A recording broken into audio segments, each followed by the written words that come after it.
Fadl Hijaz selaku Rais Suriah PCNU Kabupaten Malang yang saya hormati, para kiai dari jajaran Suriah yang saya hormati, para kiai dari jajaran Tangfidiyah PCNU Kabupaten Malang yang saya hormati, para pengurus MWC yang sedang mengikuti acara ini dari kantor atau dari rumah masing-masing, rahimakumullah. Biasanya kalau sudah urusan orang mati, ini NU adalah terdepan. Sing paling sregep taziah wong NU, sing paling sregep ngeramut jenazah adalah kiai-kiai dan santri-santri warga Nahdlatul Ulama. Namun ketika terjadi COVID, ini kan kondisinya berbeda. Nah, bagi orang meninggal yang matinya di rumah sakit, itu mulai dari memandikan, mengafani, memasukkan ke kotak, mengantar jenazah dengan pakai ambulan sampai ke liang lahat, itu semuanya ditangani oleh pihak pemerintah melalui bagian nopo nih ya ada petugasnya lah begitu. Nah, dalam hal ini peran NU barangkali kita bisa mengambil sesuai dengan Fatwa MUI nomor 5 tahun 2021 dari MUI Jawa Timur, itu keluarga jenazah bisa menyaksikan prosesi pemandian jenazah. Jadi NU silakan dari pengurus MBC, pengurus ranting untuk informasikan kepada para keluarga yang keluarganya meninggal COVID, didorong untuk memastikan ikut menyaksikan pemandian jenazah itu.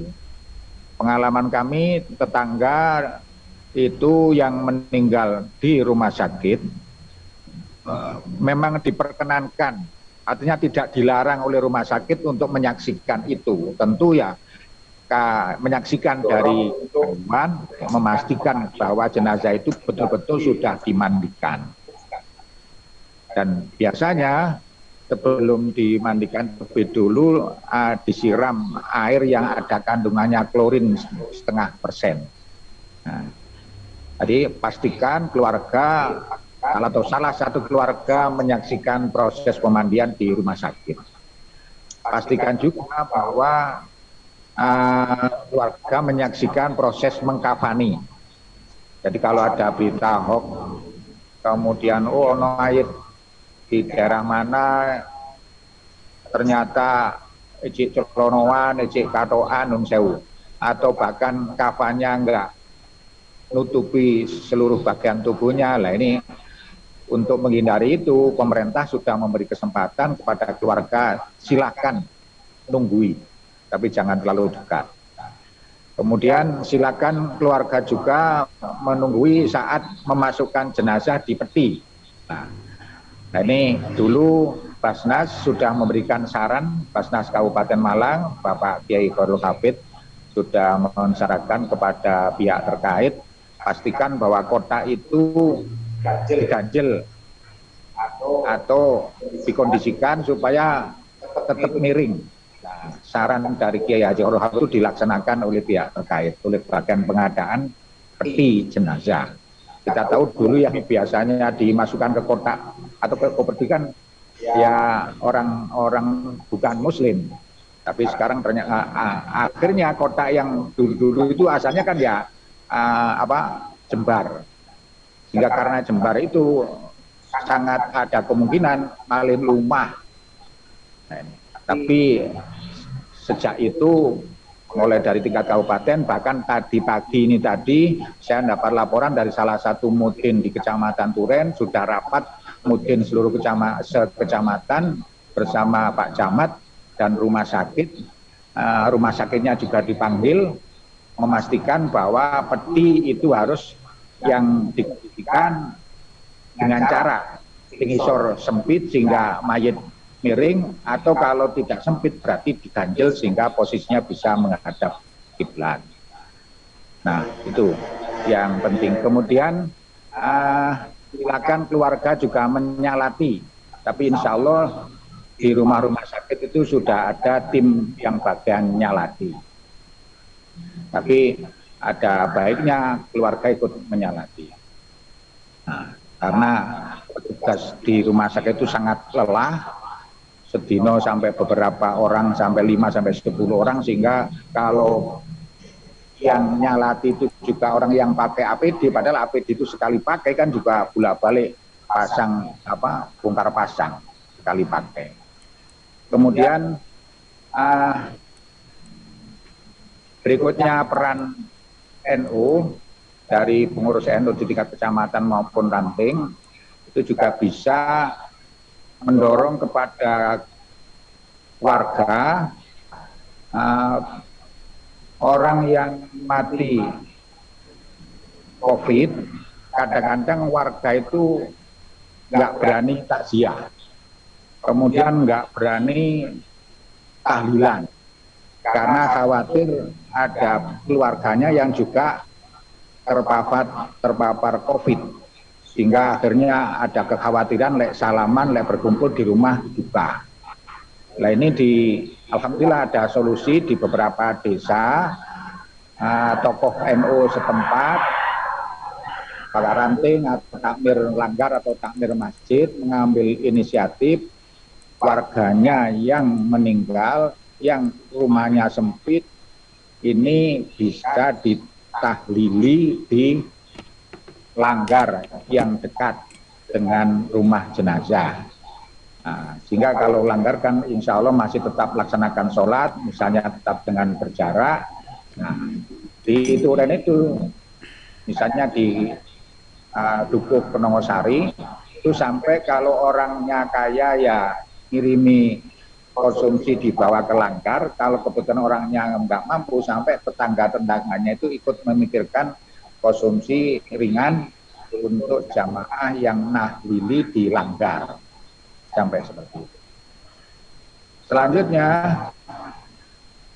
peran NU juga bisa dengan cara mendorong, memberikan pencerahan kepada masyarakat kalau ada warganya yang sakit, apalagi ada indikasi, untuk segera berobat, untuk segera periksa. Informasi yang saya terima di puskesmas itu saja sudah bisa lakukan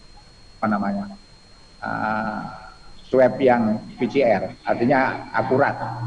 Yang paling rendah kan, mohon dikoreksi kalau salah, yang paling rendah kan swab antigen, tapi akuratnya kan agak rendah. Nah, itu segera dilakukan. Dan masalahnya begini, kalau nanti misalnya orang tetangga ngomong orang ini konon positif, tapi nggak ada suratnya, nggak ada tanda bukti dari puskesmas atau dari rumah sakit. Nah, maka ini untuk biaya pemulasaraan jenazah ini nggak akan didanai oleh dana COVID dari desa maupun dari rumah sakit. Rumah sakit nggak bisa mengklaim, nggak bisa diklaim.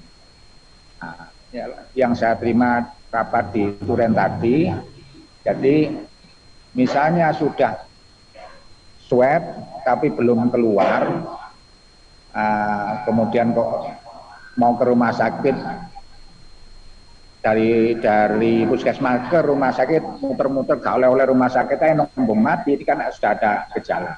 Nah ini bisa diklaimkan dan nanti petugas Satgas COVID di desa itu bisa dihubungi dan bisa melaksanakan tugasnya untuk merawat jenazah. Karena di desa itu sudah ada APD, tadi kayak semacam jas hujan lah, malah ada selontongi tangan, bisi lah, kacamata dan seterusnya, itu di desa sudah ada, dan setiap desa sudah ada satgasnya. Nah, artinya kalau sudah jelas itu ada suratnya, satgas bisa mengakses Nah, kalau toh misalnya bahkan kok belum keluar, bisa nanti ditalangi untuk biaya pemulasaran jenazah bisa diganti oleh pihak rumah sakit. Nah ini, jadi itu peran NU, peran tokoh NU di daerah-daerah. Jadi satu, memberikan informasi, tetap melaksanakan tahlil supaya tradisi NU tetap jalan, kemudian tapi tetap prokes. Nah, selanjutnya yang penting lagi, hari ini tadi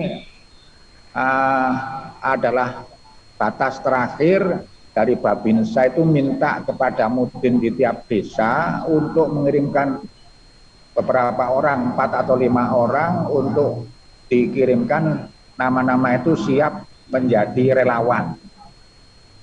Itu ditangani oleh Satgas. Lupa siapa, dari pihak kepolisian atau dari pihak Koramil yang nangani. Jadi kalau toh misalnya ternyata ada kendala, bagi COVID, kok pernah terjadi di salah satu desa di Kecamatan Turen, keluarganya gak ngereken. Padahal yang namanya orang mati kan kita kena fardu kifayah untuk menghormati jenazah. Nah ini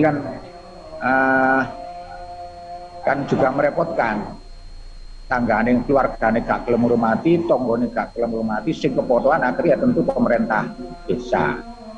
Tentunya nggak boleh terjadi, jadi segeralah lapor ke Satgas, silakan NU berperan dalam hal itu, dan kalau memang diperlukan di beberapa desa di Kecamatan Turen itu sampai warganya RW atau pengurus RW-nya itu sudah mengajak warga leono isolasi mandiri, bijak urunan dan kenan ngirim mangan. Zuhur siapa, pagi siapa, siang siapa, sore siapa. Itu juga bisa NU mengambil peran bersama-sama RW. Atau misalnya untuk pengurusan jenazah itu kalau warganya kok orang nggak mampu, NU juga bisa berperan mendorong bersama RW, ayo urunan atau gimana ngupokoro jenazah itu. Nah, barangkali itu yang saya sampaikan. Kami persilakan kepada MWC atau yang mengikuti acara ini, mohon kami persilakan, kami beri kesempatan untuk memberikan saran, usulan atau pertanyaan, kami persilakan. Dari mana? Bro. Berbocong. Bro. 1 ngebrok, 2 bocong. Oh, ngebroknya bocong ya. Langsung apa Jakom? Ya, kami persilakan. Nggih, matur suwun para Nggih, matur suwun para yai. Nggih. Untuk di desa, terutama di lingkungan Kecamatan Sumberbojong, itu seluruh mudin di hari apa itu sempat kumpul semua untuk musyawarah. Karena di tingkat desa ada beberapa kendala. Pertama, satu ketika di penggalian makam. Ternyata di penggalian makam itu sudah tidak seperti yang dulu. Artinya di warga RT tersebut berduyun-duyun bersama-sama untuk membantu penggalian makam.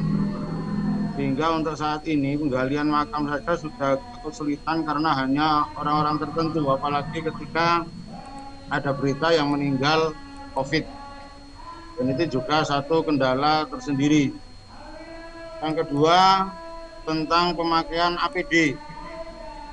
Bahkan keluarga juga untuk diminta menjadi relawan untuk keluarganya sendiri pakai pakaian APD menerima jenazah dari rumah sakit. Itu pun juga sangat sulit. sehingga kadang urusan relawan yang pakai APD aja juga kadang kerepotan. Yang ketiga tentang isoman, posisi isoman wafat. Posisi isoman wafat ternyata ketika kita berkoordinasi dengan puskesmas ternyata juga kadang saling lempar karena kelihatan juga kadang takut untuk mendekati wafat waktu isoman. Tapi dua kejadian yang di Ngebrok itu akhirnya jenazah dibawa ke RSUD sehingga pemulasaan jenazahnya di RSUD. Beberapa informasi dari keluarga yang keluarganya wafat di RSUD memang diperbolehkan untuk melihat proses pemulasaraan jenazah dan biasanya juga langsung disolati di tempat pemulasaraan jenazah tersebut. Untuk di beberapa wilayah di desa Ngebrok itu sudah disampaikan bahwa ketika yang wafat itu posisi terkonfirm COVID, maka untuk tahlilnya tetap disampaikan kalau bisa tahlil di musola masjid terdekat sehingga tidak di rumah duka. Seandainya keluarga memaksa untuk tahlil di rumah duka, maka terbatas hanya keluarganya saja yang ikut tahlil di rumah duka. Kalau di masjid ataupun musola terdekat biasanya setelah salat fardu maghrib atau isya itu langsung tahlil sekalian. Matur suwun Yai.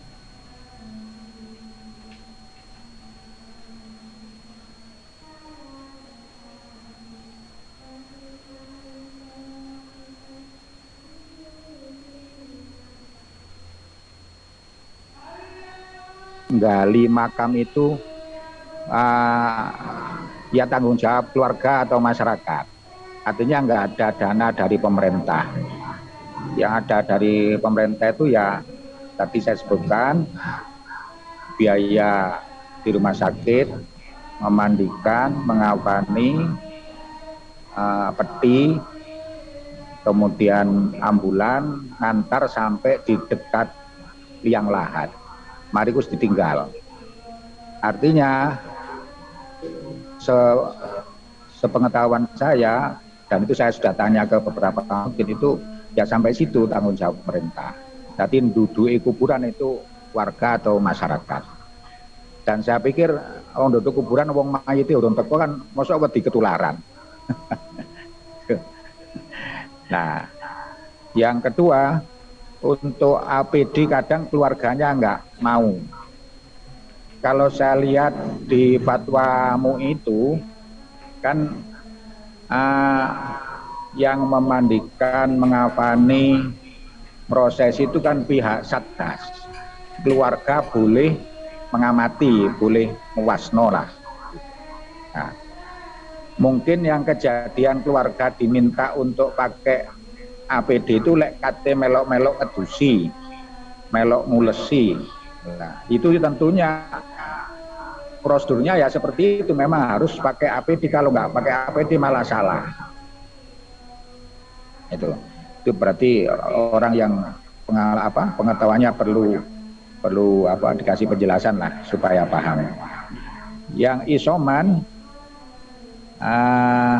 kadang saling lempar tanggung jawab atau malah makanya tadi sudah saya jelaskan, silakan segera lapor yang isolasi mandiri misalnya mati, insya Allah kalau sudah ada bukti surat bahwa orang yang isoman itu jelas-jelas positif, ini masih bisa diklaimkan untuk biaya pemulasaraan jenazah, itu akan ditanggung oleh negara lah, saya sepakat di Bojong atau di Ngebrok Bojong ini tahlilnya sudah ada solusi, dilaksanakan di musola terdekat, tetap laksanakan fokus. Terima kasih. Mungkin yang lain.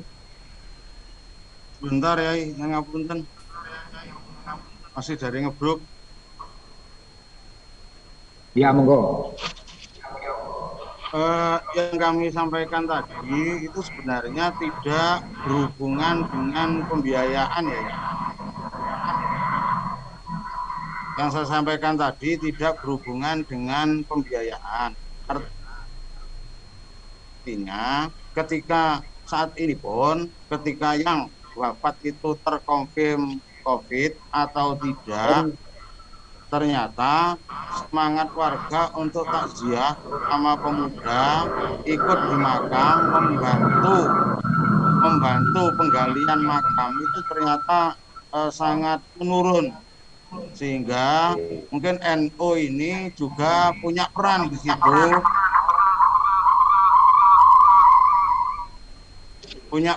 situ, untuk menggiatkan lagi seperti dulu, artinya warga untuk ikut bekerjasama. Ya, terima kasih. Ya itulah memang peran NU, para kiai, jangan sampai kendor semangatnya, apalagi dalam kondisi sekarang ini kan tambah susah nemen keluargane wong sing mati oleh sampai pengubur ora pate gelem, misalnya layat ora pate gelem. Ini sekali lagi ini adalah peran kiai. Monggo barangkali ya Fadol untuk menambahkan, memberikan motivasi ya.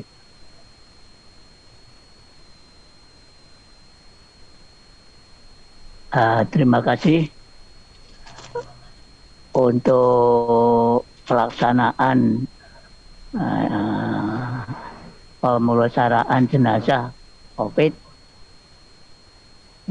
ini, maka saya harapkan bahwa para kiai khususnya di Nahdlatul Ulama tetap bersemangat, karena pertama secara syar'i bahwa NU punya kewajiban atau tanggung jawab terhadap para jenazah itu sesuai dengan peraturan agama atau syariat, terutama ahli sunnah wal jamaah.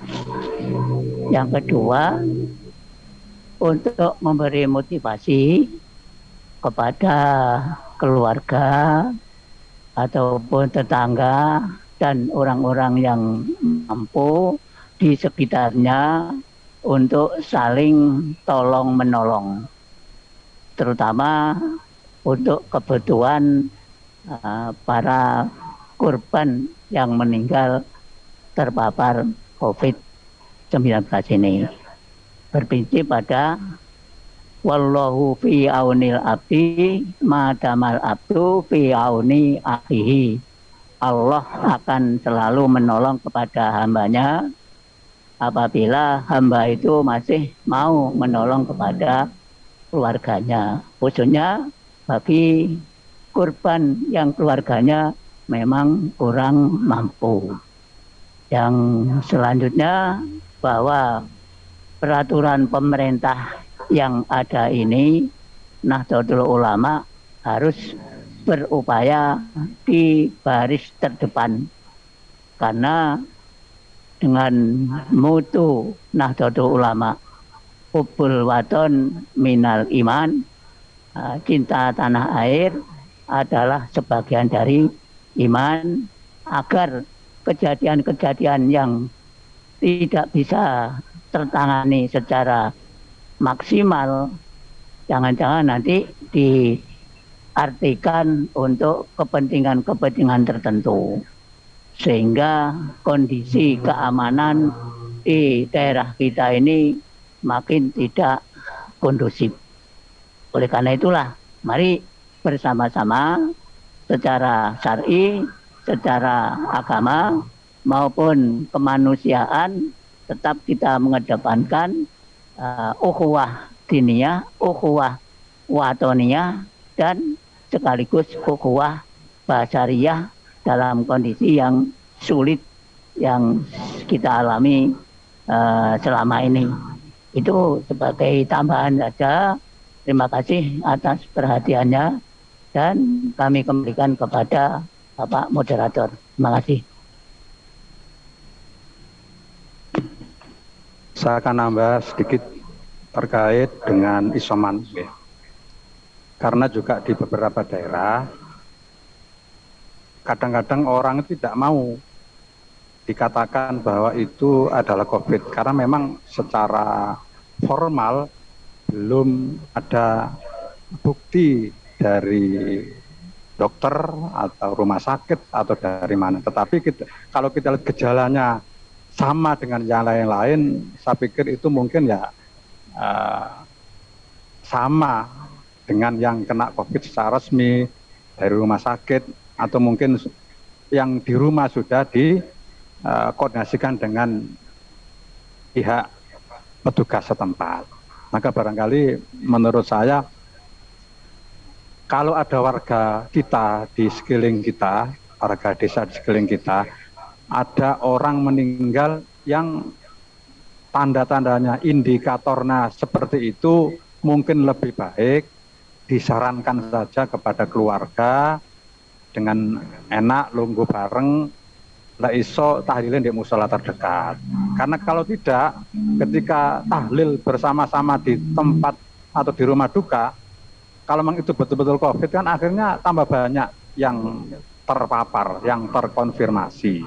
Nah ini tugas kita bersama-sama, tugas warga NU, tugas para kiai, para tokoh agama yang ada di desa atau di ranting. Hingga kita harapkan nanti ada kerjasama dengan perangkat desa, dengan petugas yang ditunjuk di desa untuk memberikan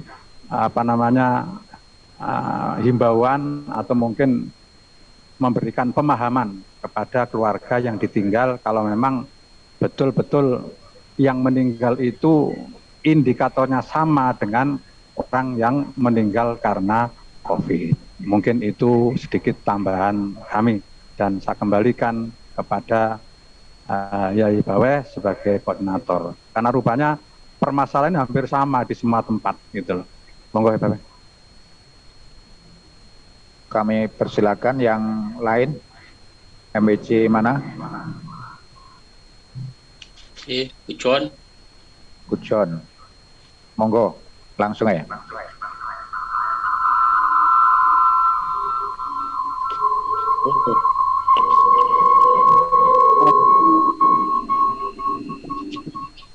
Terima kasih atas waktunya. Beberapa kasus terkait tentang jenazah COVID yang banyak disorot itu ketika penguburan yang masuk ke dalam peti jenazah. Nah, apakah dari keluarga itu punya hak di saat akan dimasukkan ke liang lahat itu, peti jenazah itu dibuka dahulu untuk memastikan apakah posisi jenazah itu benar ke arah kiblat. Karena pernah terjadi kasus itu dari pihak Satgas itu tidak memperbolehkan untuk dibuka peti matinya. Nah, sementara dari keluarga hanya ingin memastikan apakah posisi jenazah itu benar-benar juga menghadap kiblat. Itu mohon penjelasan aturan itu ada atau tidak. Nah, kemudian nyambung dari rapat yang sama dari DMI kemarin juga kami tanyakan tentang kondisi saat ini. Di bawah itu menyampaikan bahwa kalau dalam posisi darurat sebenarnya jenazah itu tidak harus dihadapkan ke kiblat. Nah ini menarik, dan ini kami mohon nanti ada tindak lanjut. Apakah posisi sekarang ini dengan banyaknya korban yang meninggal karena COVID ini sudah bisa dikatakan dalam keadaan darurat, sehingga ketika nanti dimakamkan jenazah itu, andai kata posisinya itu tidak menghadap kiblat, itu tidak menjadi permasalahan, tidak menjadi soal.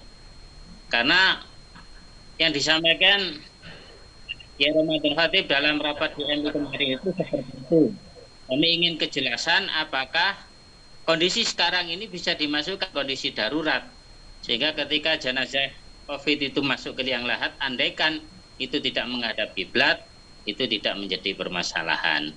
Dan sebenarnya waktu awal-awal COVID, kami juga pernah ikut pelatihan pemulasaran jenazah di Unira, pematerinya dari Rumah Sakit Wafa, Panjen, juga Yai Ramadan Khatib itu juga menyampaikan, mewanti-wanti bahwa jenazah itu harus dipasti. Maka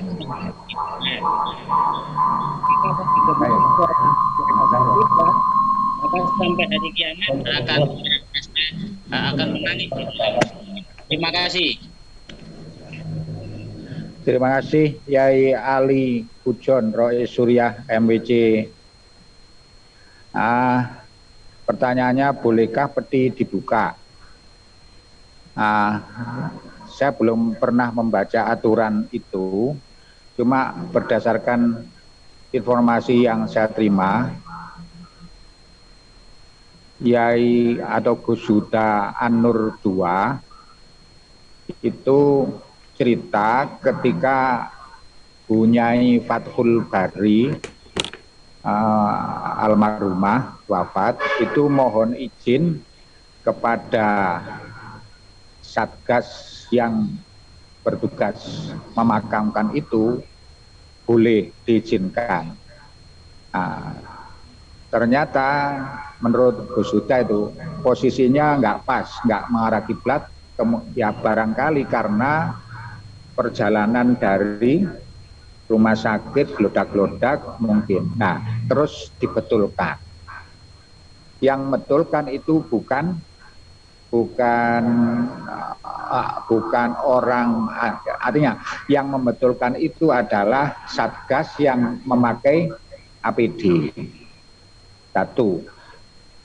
Yang kedua, ketika saya tasah ke Yai Iksan almarhum Ure-Ure di pengasuh pondok, itu juga pihak keluarga mohon izin kepada kepolisian untuk membuka peti dan untuk memastikan apakah menghadap kiblat atau enggak.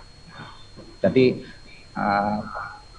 artinya konsultasinya itu dengan cara yang yang kondusif, yang sopan, mohon izin, kalau sudah ya, tapi yang membukakan atau yang membetulkan posisi itu bukan kita yang tidak memakai APD. Nah, sudah, itu dari berdasarkan pengalaman. Sekali lagi saya nggak tahu aturan tentang itu, tapi hanya berdasarkan kenyataan aja. Nyatanya diizinkan oleh Satgas.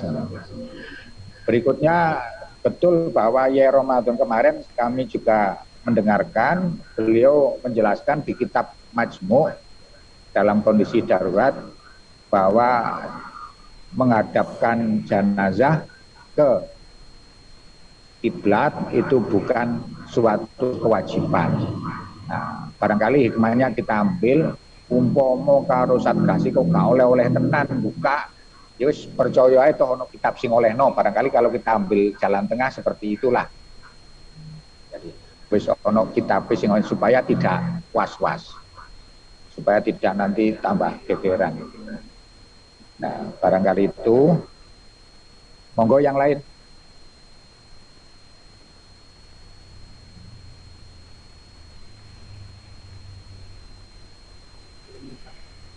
Tinggal 10 menit.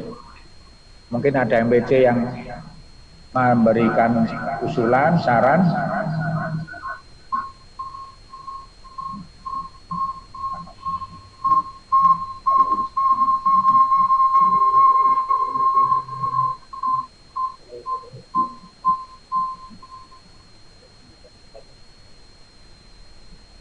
Ucapan ya kemarin ada kitab yang memberikan kitab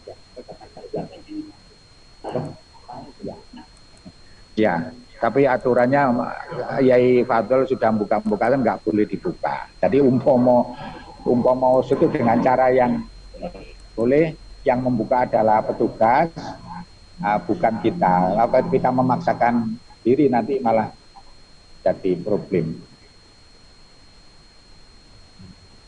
Kalau sudah nggak ada, kami kembalikan ke Pak Sekretaris. Hai, Ibu. Masih. Pujon. Oh, masih Pujon.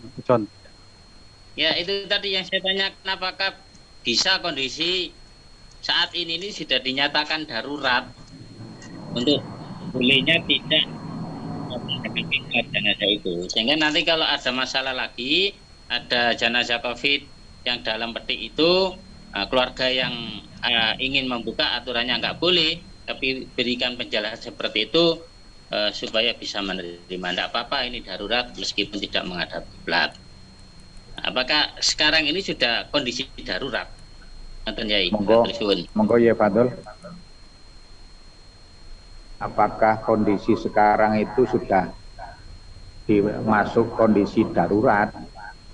Nah, tadi saya jelaskan ada di 2 titik itu tampangane ngomong matur nang Satgas dengan cara baik-baik, mohon dipastikan supaya sesuai dengan arah kiblat. Itu ternyata bisa ada 2 titik. Tapi sekali lagi sing buka, sing menakno adalah Satgas. Tapi ya Ramadan menjelaskan memang kondisi darurat itu ada kitab yang membolehkan di kitab Majmu'. Nah, tadi sementara saya memberikan jalan tengah, umpomo wis izin kocik tak oleh ae lah itu wis kondisi darurat gak apa-apa lah misalnya. Monggo Yai. Terima kasih. Begini, jadi menurut Fatwa MUI nomor 18 tahun 2020 tentang pemulasaran jenazah pada bagian kedua nomor 6 pedoman menguburkan jenazah yang terpapar COVID-19 dilakukan sebagai berikut. A. Dilakukan sesuai dengan ketentuan syariat dan protokol medis. B. Dilakukan dengan cara memasukkan jenazah bersama petinya ke dalam liang kubur tanpa harus membuka peti, plastik, dan kafan. Nah, yang terakhir memang pada yang darurat ini di bagian C bahwa penguburan beberapa jenazah dalam satu liang kubur dibolehkan karena darurat asyariyah sebagaimana diatur dalam ketentuan Fatwa MUI nomor 34 tahun 2004 tentang pengurusan jenazah dalam keadaan darurat. Nah, oleh karena itulah kalau memang sekarang ini sudah masuk darurat, ya kita percaya kepada para petugas, lebih tahu, lebih proses tentang kesehatan ini petugas juga sudah mendapat aturan-aturan yang ditentukan baik itu dari saran para ulama di tingkat pusat maupun di tingkat wilayah. Karena itu kalau ada yang menyatakan bahwa dalam satu kitab ada yang membolehkan, ya kita mengikuti yang membolehkan karena kondisinya darurat. Dalam Al-Quran tadi dijelaskan yuridullahu bikumul yusra wala yuridu bikumul usra wa ma ja'ala alaikum fid-dini min harajin. Nah, ini sebagai tambahan kami kembalikan.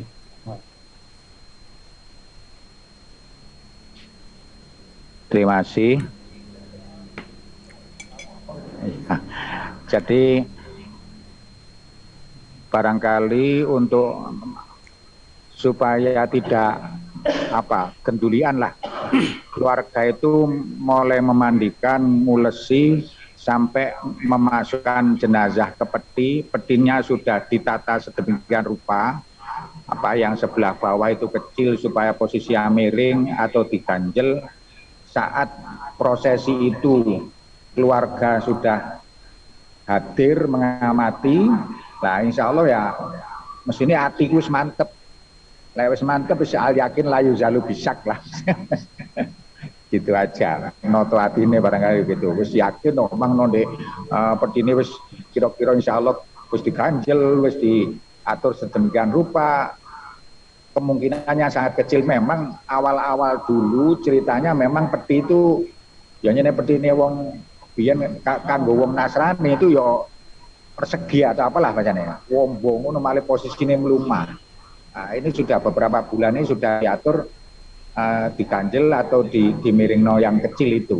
Jadi insya Allah mari kita tanamkan kepada masyarakat, terus tidak usah ragu dengan cara langkah-langkah yang seperti yang saya sebutkan tadi. Terima kasih. Monggo yang lain.